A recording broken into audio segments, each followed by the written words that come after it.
Hi everyone, this is Nathan from Snap and welcome to another of our Snap XMP webinars.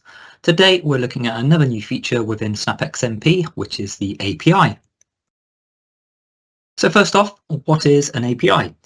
APIs are all about programming or building links that allow the sharing of data between different systems, with the end goal being the ability to use that data for whatever purpose is required.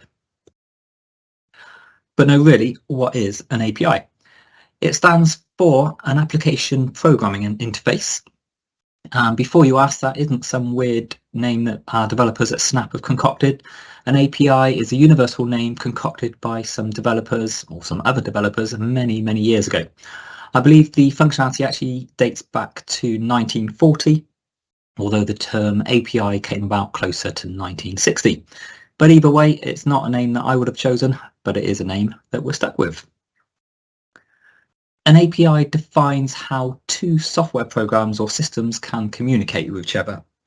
It sits between the two systems, effectively working as a mediator or translator, allowing them to share information and functionality. They are an important part of how systems work, and they can be found in web development, mobile app development, and data analysis. Some examples of how APIs are used in everyday life. They allow websites to connect to third-party payment systems. Mobile apps use them to connect to databases.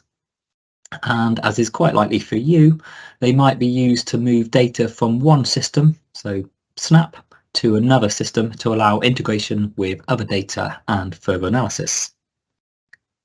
An API can also be used for distributing surveys. For example, you could use customer data held in your own database, such as Salesforce. That could be fed into Snap Online. Snap would then send each customer an email invite with a link to your survey. And one key purpose of an API is to hide the internal details of how systems work, exposing only those parts that a programmer or developer might find useful. So in short, programmers and developers, they like to use APIs as it means that they don't need to learn the ins and outs of lots of different systems. So what do we need for an API? So first of all, it's quite likely that you're going to need a programmer to help. And in fact, it's more likely that you're going to need them to set this up for you in the first place. You're going to need system keys, passes, and access credentials. So here we're talking about usernames and passwords that are needed to access the various systems. API calls, parameters, and endpoints. So this is the names that things are called in the different systems. So again, you need to know the names of the various sort of back office features. And you're also going to need an API activated Snap XMP account. And it's also worth just pointing out at this stage that an API is set up within the online element of the XMP platform. So it doesn't require any access to desktop. It's all done within Snap XMP online. So now we know a little bit more about what an API stands for and also what functions it can provide. I'm not going to be attempting to show you how to set up an API, as I'm not a developer myself, and I'd hazard guess to say that the vast majority of people on this call or session aren't either. But what I do have is access to an API demo site, which will hopefully give you a bit of a visual interpretation of an API in action. So let's take a look. So today I'm going to be making use of a dummy XMP account that I have set up. And this one's got 3 surveys in it. Some of them are live, some of them have data, and some of them are paused. And as I said, I've also got an API demo site. Now this is a demo site that we've created here at Snap. And when I say we, I very much mean our development team. We can give your developers access to it to explore the options available to them. We can also arrange a session between them, so our developers, and one of your developers to assist them with the setting up of your APIs. And we can also give them a free trial account on Snap XMP Online. That will allow them to test their setup in a live environment. And this would come with a number of free units So it wouldn't cost them anything to do the testing apart from their own time. And I'm reliably told that we can also provide Postman files, whatever they might be. Apparently they're helpful, or they would be helpful for your developers as well. Anyway, in very basic terms, I'm going to log into the demo site using my username and API key. Just set those details.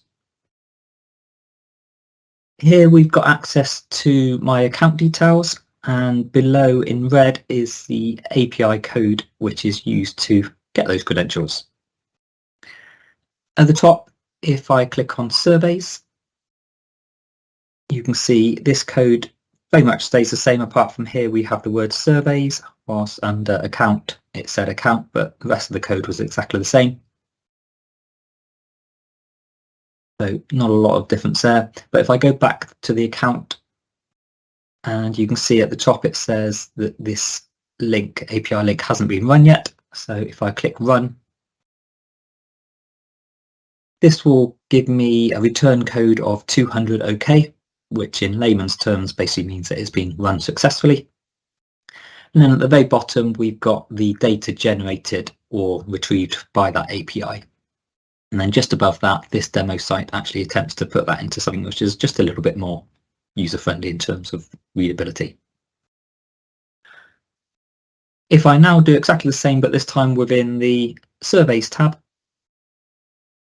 again, we have the red API code below, which is what your developers will need to write for you. I'll go ahead and press run again. As before, we get the 200 OK, the successful return code. And this time we can see the data displayed at the bottom is a little bit more complicated. It's got the survey name, the sort of URL of where that survey can be found in the live sort of state, whether it's been started, how many cases, etc. And then again, this developer site makes it a little bit easier to read. If we start digging a little bit deeper, I'm going to make use of the greenhouse residential survey. And if I click on details and again press the run, you can see this time the developer code on the left is getting a little bit more complicated again. It's got the sort of location of that survey, the sort of unique reference number for that survey. The data down the bottom, again, more and more details in there. So this is the data which is coming back from the API to be sort of sent over to your other systems. And then the formatted data at the top. And here we can see exactly how many people have started it or completed it, what the current status of it. So it's currently a live or started survey. And there's just one partial complete. But returning back to the survey list, we've also got options to look at responses and variables and participants. So if I click on the responses and again run that link, just take a little bit of time to run that one. So here we've got our list of data. If I scroll across, so we've got an individual line for each case that's for each person that's filled in the survey. If I scroll across just so we can see some of the questions which perhaps make a bit more sense. So got fairly dissatisfied and neither, etc., etc. And then if I scroll right down to the very bottom, again, we've got the code which is generated by the API link itself. Again, if we move across to the API code on the left, again, this is the code which your developers would need to write for you. Now, just moving back to my survey list, we can also access the sort of variables. So here we can see, if I run this one, which questions are in my survey. And they've been allocated a V number. And if I just take a random question, so if I click on details and just run that one, we can see which answers, labels and answer codes are built into that questionnaire or built into that particular question. So from that previous window, we can see which questions we might be interested in. If I now go back to my responses,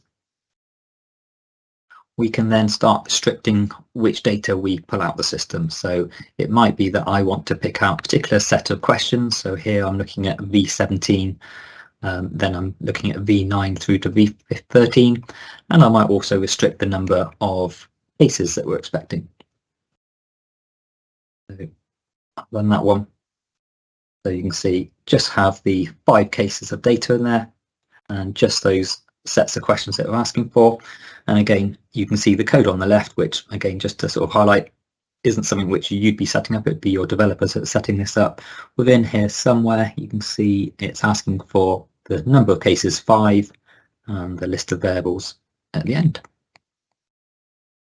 Okay, I'll finish off by just looking at the participants.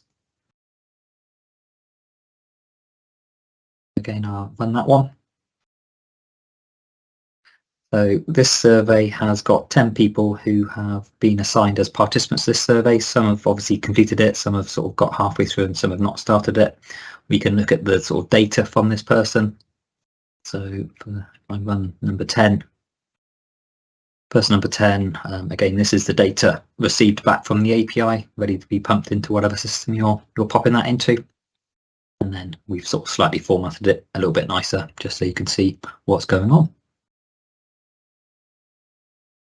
Now, if you're anything like me, you're probably thinking, why on earth would you want data in this kind of format when we can easily view it in Snap? And I guess that comes back down to the fact that this is a developer tool, allowing different systems built in different programming languages to talk to each other. So from an organizational perspective, it's a way of amalgamating information from lots of different sources. In Snap, we have various ways of dealing with data. You can obviously use Snap itself, building tables, charts, and reports, but your business model might require you to export your data out to other systems.